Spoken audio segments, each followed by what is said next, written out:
So Anurag, our perspective on this space has been and has strengthened in the last 90 days that it's a heterogeneous asset class and obviously high involvement purchase. When we say that entire value chain going digital, it's a little different from different asset classes. Our take is that facets will go digital. There will still be a human involvement, but the role of human involvement changes. Like you don't need a lot of offline activity. You don't need documentation offline. You don't need checks. You don't need payment gateways. You need payment gateways. Sorry. At some point in time, the government regulators should go and digitize the entire registration process.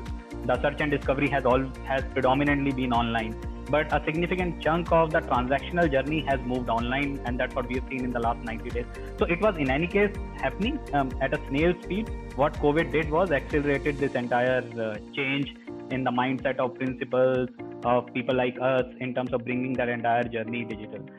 So whether there will be an asset class where end-to-end transaction, a consumer would go online, would see a walkthrough, would just book it. Never say never. Obviously, things will evolve. Things will evolve over the next 5 years. But we still believe a lot of human involvement is needed. But how the human involvement is deciphered here is in a lot of digital experiences.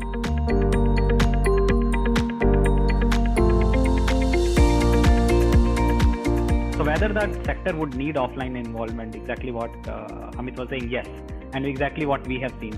But will customers adopt digitally, bypassing the physical site visits, physical experiences? For that, I'll tell you our experience.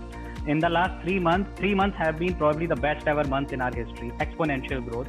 Our volumes have shot up 35%. 3,000 transactions, end-to-end digital. Customers paying 10 to 15% online without doing the site visit.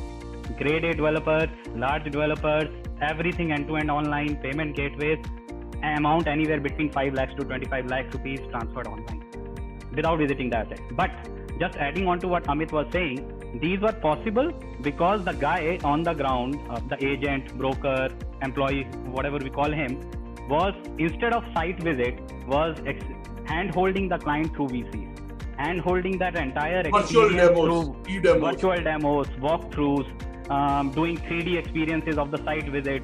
So yes, that offline experience still remains, which cannot be probably replicated end-to-end digital, but it has increased the productivity. I'll tell you what has happened internally. If our guy on the ground was meeting X number of clients every day, suddenly because of the tech adoption and virtual meetings, his productivity has gone 3x on the ground.